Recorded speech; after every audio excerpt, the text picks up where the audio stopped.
A penny seems like nothing. Pick one up off the sidewalk and most people won't even bother to bend down anymore. It's just a penny. What difference could it possibly make?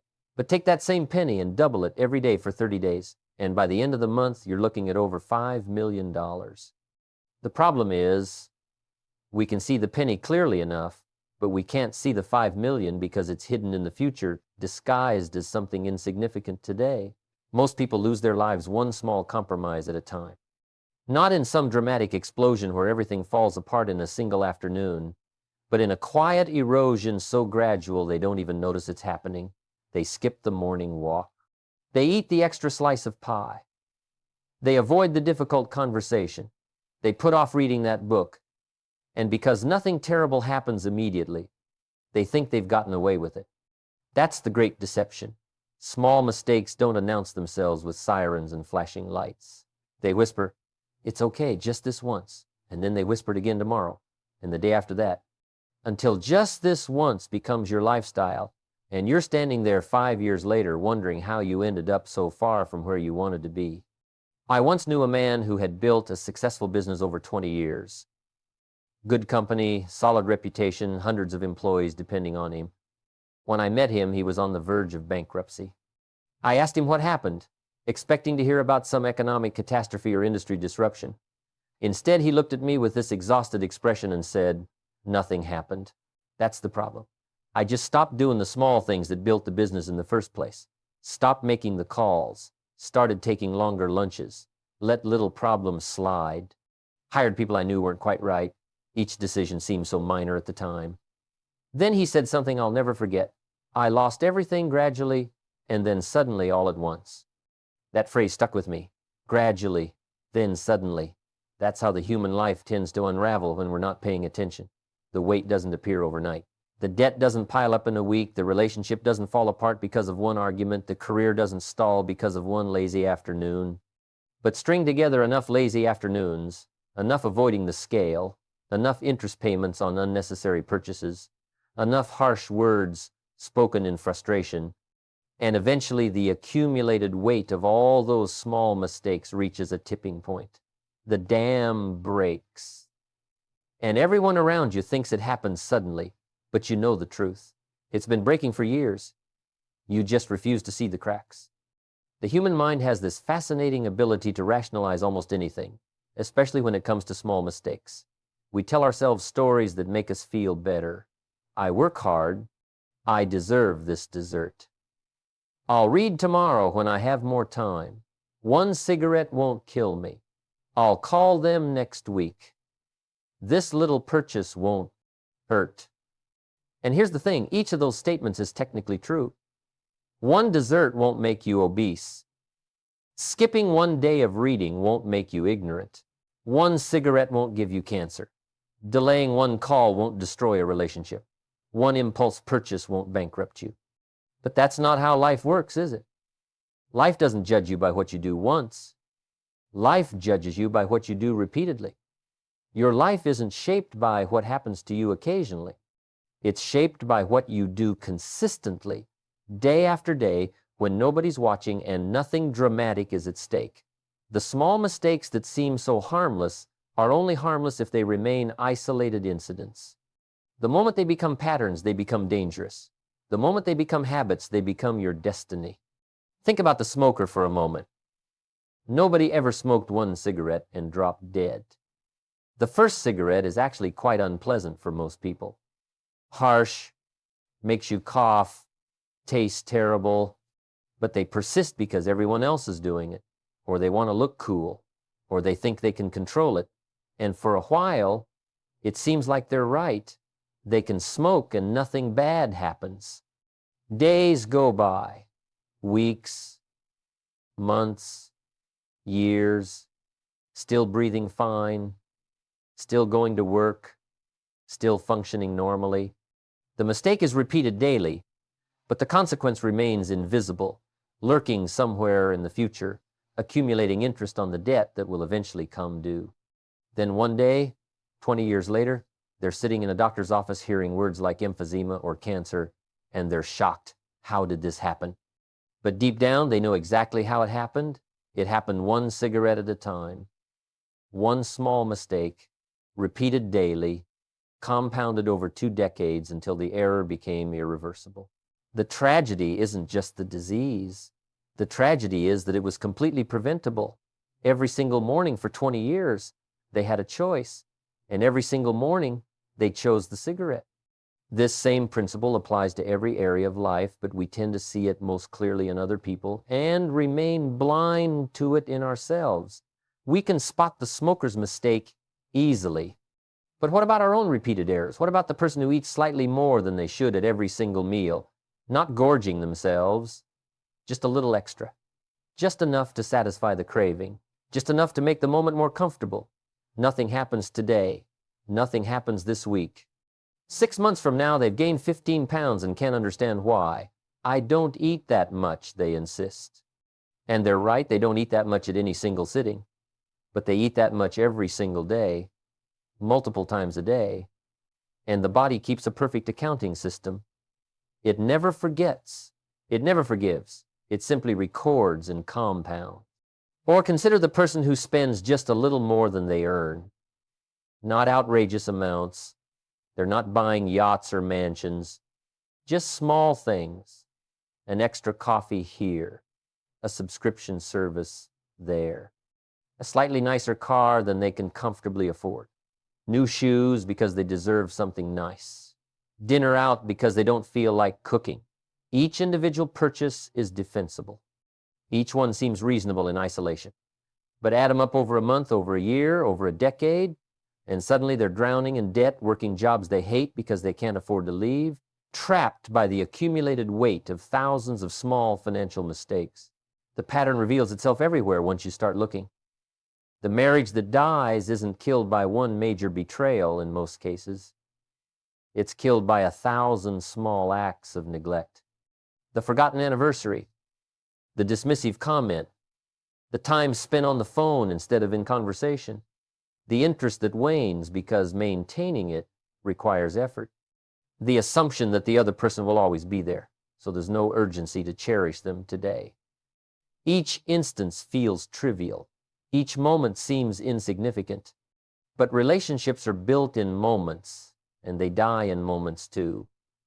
String together enough moments of neglect, and eventually you wake up next to a stranger and wonder where the love went. It didn't go anywhere.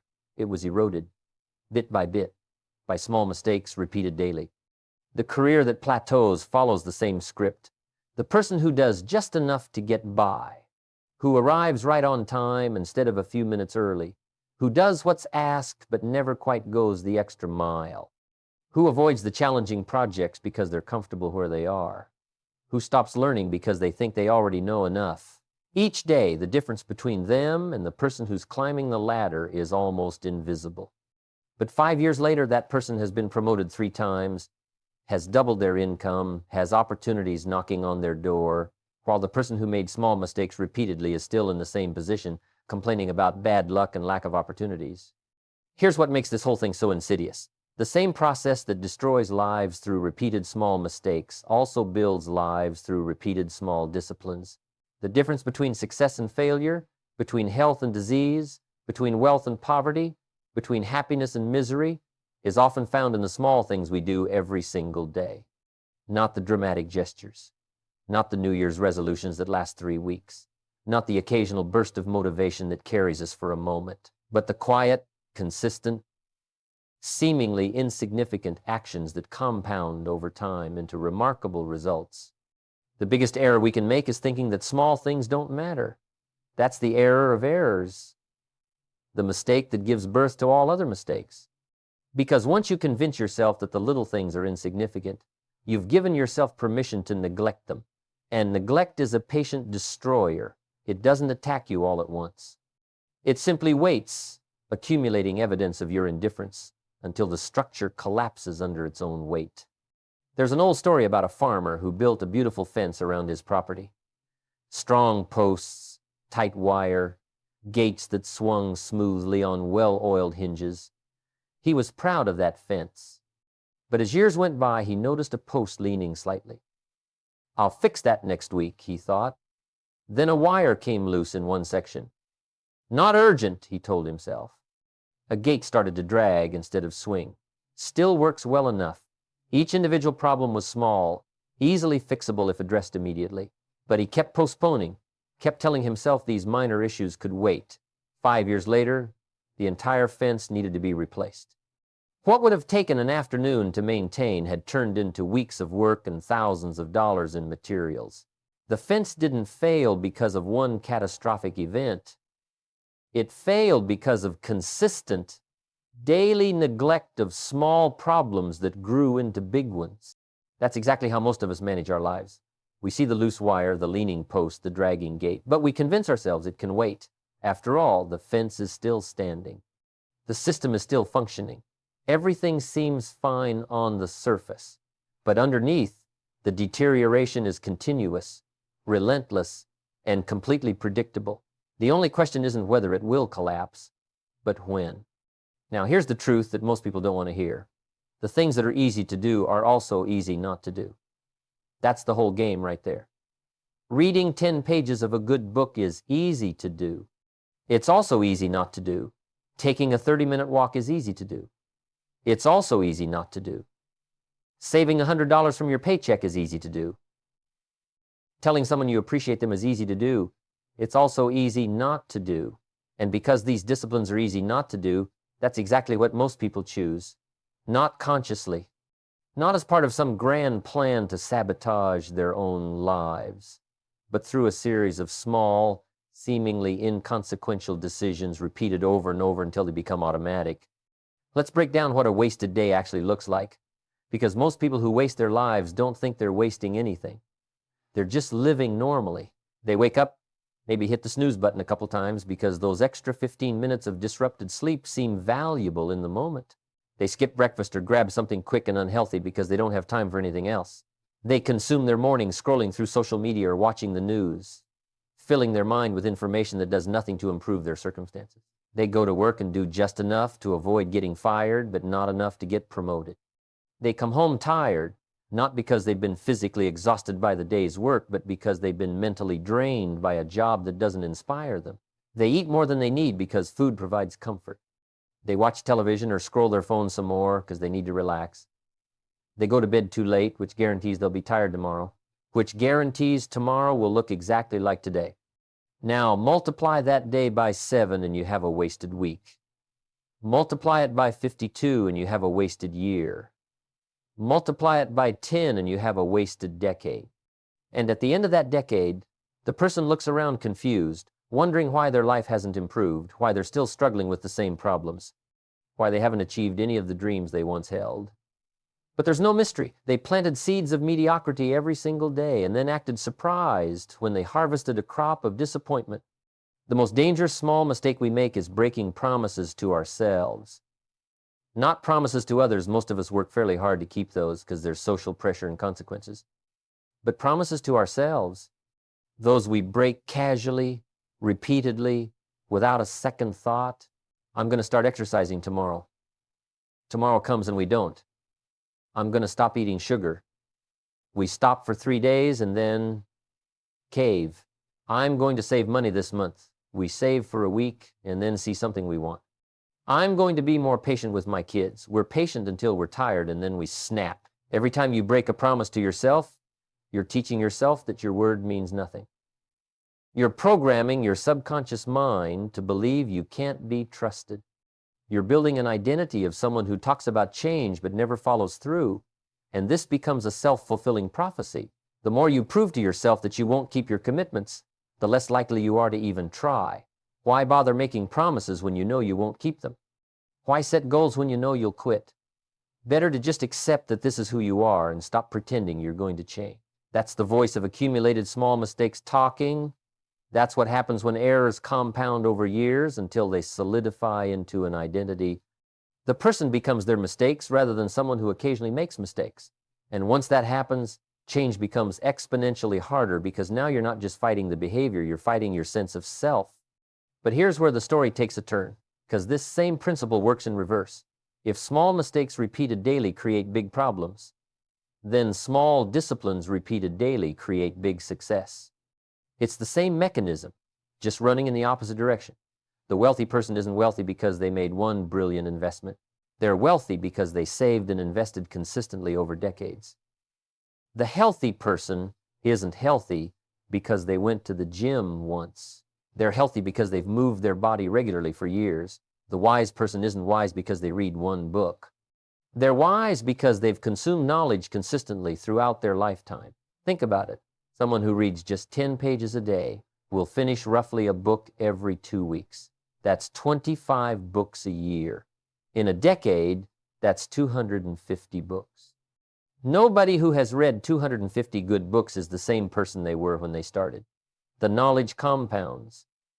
The perspective expands. The wisdom deepens.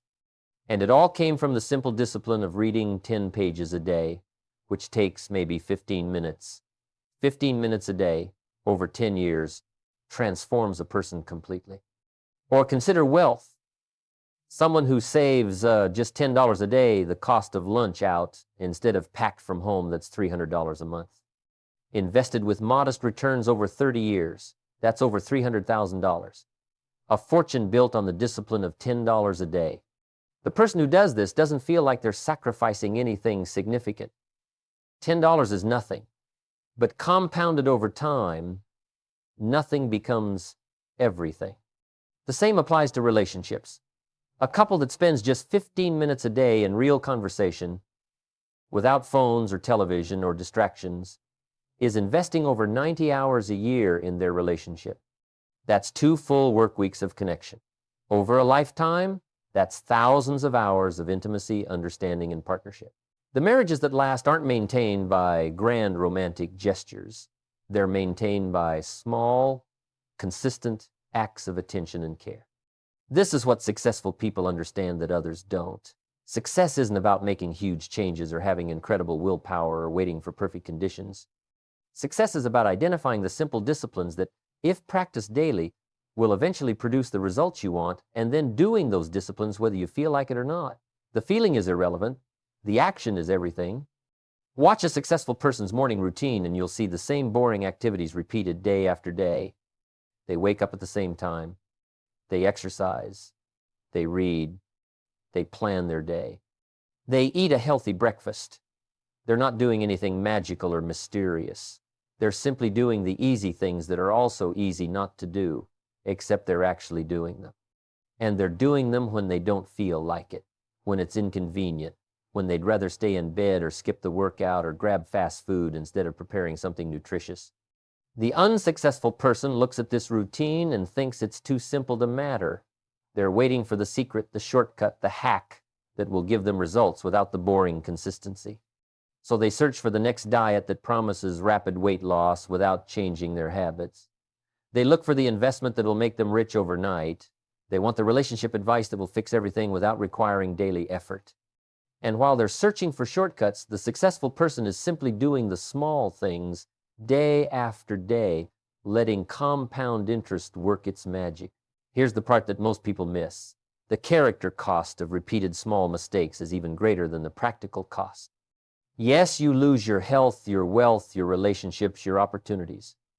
But more fundamentally, you lose your self-respect. You lose your integrity. You become someone you don't admire. Because deep down, you know what you should be doing. You know the right choices. And every time you make the wrong choice anyway, you're chipping away at your own dignity. You're teaching yourself that comfort matters more than character, that ease matters more than excellence, that how you feel in the moment matters more than who you're becoming over a lifetime. An airplane taking off from Los Angeles headed to New York doesn't fly in a perfectly straight line. The wind pushes it off course. Weather patterns interfere. Air pressure changes affect the trajectory. If the pilot never made corrections, being off by just 1 degree would cause the plane to miss New York entirely and end up in a completely different state. But the pilot constantly monitors and adjusts, making tiny corrections throughout the flight. Those small adjustments, made consistently, ensure the plane arrives exactly where it's supposed to be. Your life operates on the same principle. You're never perfectly on course. Every single day, you're either making small corrections toward your intended destination or you're allowing yourself to drift further off track. And here's what most people don't realize. Doing nothing is not neutral. waiting for motivation, waiting for the right time, waiting for circumstances to improve. That's not standing still. That's drifting. And drifting always takes you away from where you want to go, never toward it. The lie we tell ourselves most frequently sounds something like this: I'll start on Monday, or I'll begin after the holidays, or when things settle down, then I'll make changes. We genuinely believe we're going to follow through.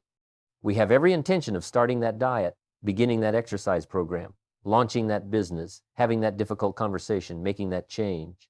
But Monday comes and suddenly it's not quite the right Monday. Something came up. We're not quite ready. Maybe next Monday would be better.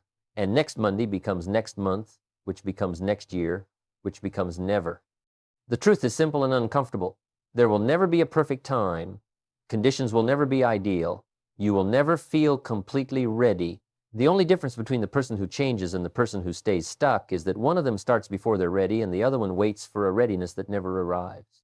Starting is the only thing that separates people who transform their lives from people who just talk about transforming their lives. Think about two people, both the same age, both earning the same income, both with similar circumstances. One wakes up at 5 in the morning. Before the world demands anything from them, they've already exercised, read something that expands their mind, reviewed their goals, and prepared for the day ahead. The other hits snooze 3 times, rushes through their morning in a state of mild chaos, arrives at work already feeling behind, and spends the first hour catching up on what they should have done yesterday. Neither morning is difficult, neither requires exceptional talent or resources. But one morning positions you for success while the other positions you for struggle. Now multiply those mornings across a year. The first person has exercised over 300 times, while the second has exercised sporadically or not at all. The first person has read dozens of books, while the second has read nothing but social media posts. The first person has had hundreds of focused, intentional mornings, while the second has had hundreds of rushed, reactive mornings. Same circumstances, same hours in a day, completely different trajectories. And it all came down to small choices made repeatedly. But here's where personal responsibility comes in. And this is where most people resist the truth. Nobody is coming to save you. No government program, no inheritance, no lottery ticket, no perfect opportunity is going to swoop in and fix the life you've built through repeated small mistakes. The person you are today is the sum total of all the choices you've made up until this moment. Not the choices someone made for you. Not the circumstances that happened to you. Your choices, the books you read or didn't read, the disciplines you practiced or avoided, the conversations you had or postponed, the hours you invested in growth or wasted on entertainment. This isn't about blame, this is about power. Because if your circumstances are someone else's fault, then you're powerless to change them. You have to wait for them to change first. But if your circumstances are the result of your own repeated choices, then you can change your circumstances by changing your choices. That puts all the power right back in your hands where it belongs. Blame is itself a small mistake that people repeat daily, and it might be the most destructive one of all. Blaming the economy for your financial problems means you don't have to examine your spending habits. Blaming genetics for your weight means you don't have to change your eating pattern. Blaming your spouse for your unhappy marriage means you don't have to look at how you've been showing up in the relationship. Blaming your boss for your stalled career means you don't have to acknowledge that you've stopped growing and learning. Blame feels good in the moment because it lets you off the hook. But it's a prison. It keeps you stuck exactly where you are because you've given away your power to change. The difference between reasons and results is everything. You can have reasons why you're not where you want to be, or you can have results. But you can't have both.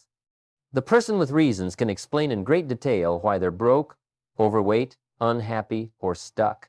And their reasons might even be valid. Life is hard, things happen, circumstances aren't always fair. But none of that changes the outcome. The person with results might have faced the same challenges, the same unfair circumstances, the same difficulties. The difference is they decided that results mattered more than reasons. They stopped explaining why they couldn't and started figuring out how they could. Where will you be 5 years from today? That's not a mystical question. That's a mathematical equation. Take your current daily habits and multiply them by 1,825 days. That's your future. If you're reading 30 minutes a day, you'll be significantly more knowledgeable and wise 5 years from now. If you're saving a little money each day, you'll have built real wealth. If you're having meaningful conversations with people you love, you'll have deep, lasting relationships. But if you're making small mistakes daily, eating poorly, spending carelessly, neglecting relationships, avoiding growth, you'll arrive 5 years from now with bigger problems than you have today, wondering why life seems so hard. Starting today means exactly that, not tomorrow, not after you've figured everything out, not when you feel motivated or inspired or perfectly prepared. Today, right now. This moment is the only moment you actually have control over. Yesterday is gone and all its mistakes with it. Tomorrow hasn't arrived and might not arrive at all, but today is here, and what you do with it will determine everything. I remember a man who came to one of my seminars. He was 53 years old, overweight, divorced, deeply in debt, working a job he despised. After the seminar, he approached me and said, "I've wasted so much time. I'm 53. Is it too late?" I asked him how old he'd be in 10 years if he didn't change anything. 63, he said. Then I asked how old he'd be in 10 years if he started making better choices today. He laughed, still 63. Exactly. He was going to be 63 either way. The only question was whether he'd be a healthy, financially stable, fulfilled 63-year-old or a sick, broke, miserable one. 10 years were going to pass regardless. The only variable was what he did with those years. He started that very day. Not perfectly, not dramatically. He simply identified the small mistakes he'd been repeating and replaced them with small disciplines. Instead of stopping for fast food every morning, he started making breakfast at home. Instead of watching television every evening, he started walking for 30 minutes. Instead of buying things he didn't need, he started putting that money toward his debt. Instead of avoiding difficult conversations, he started rebuilding relationships he'd neglected. None of these changes was extraordinary. Each one was simple, doable, unremarkable.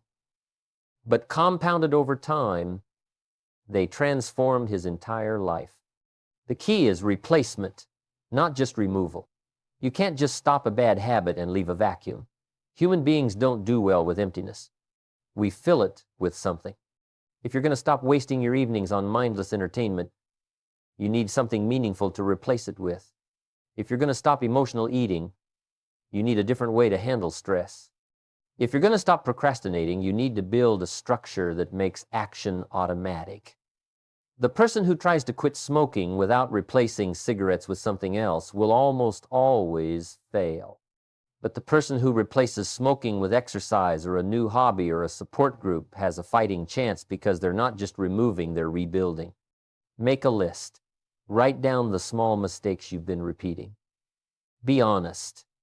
Nobody else has to see this list. Just you. The extra spending, the skipped workouts, the avoided conversations, the wasted hours, the neglected relationships, the postponed dreams. Look at that list and understand that each item represents a future consequence that's being built right now. Then next to each mistake, write the discipline that would replace it. Next to eating dessert every night, write taking a walk instead. Next to scrolling social media for an hour, write reading for 30 minutes. Next to avoiding conflict, write addressing issues when they're small. That list becomes your operating system. Those disciplines become non-negotiable appointments with yourself. And here's the critical part. You measure them. What gets measured gets managed. Check off each discipline as you complete it. Not because you need a gold star, but because you're training your brain to recognize consistency. You're building evidence that you're someone who follows through. Every check mark is proof that you're changing, that your word to yourself means something, that this time is different. When you slip up, and you will, you don't throw away the entire system. Missing one discipline one day doesn't erase all the days you succeeded. The airplane doesn't return to Los Angeles just because it drifted slightly off course. The pilot makes a correction and continues forward. You do the same. You acknowledge the mistake, Understand what caused it, make the correction, and keep going. The difference between someone who transforms their life and someone who stays stuck isn't that one never fails. It's that one keeps going after failure while the other uses failure as evidence that change is impossible. Think about the person you want to be 5 years from now. Picture them clearly. They're healthier, wealthier, wiser, more connected to the people they love. Now ask yourself, what are they doing today? What disciplines do they practice? What mistakes have they stopped making? That person isn't some distant fantasy. That person is simply you with 5 years of different choices compounded. The path from here to there is built entirely of small daily decisions that seem insignificant in the moment but prove monumental over time. So here's the question that matters most. What small mistake will you stop repeating starting today? Not next week, not after you finish this speech, and think about it for a while. Today, right now. Because every moment you wait, you're compounding the error. Every day you postpone, you're making the problem bigger.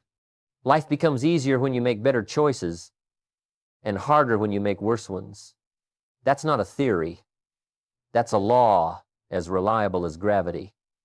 The disciplines weigh ounces while the regrets weigh tons. You're going to pay one way or another. Either you'll pay the price of discipline, which is always paid in advance and in small amounts, or you'll pay the price of regret, which is always paid in arrears and in massive, heartbreaking sums. The good news is this: you're not stuck. You're not broken. You're not too old or too far gone or too set in your ways. You're simply living out the results of repeated choices, and you can start making different choices right now. Small disciplines repeated daily will change everything. The question isn't whether it will work. The question is whether you'll do it.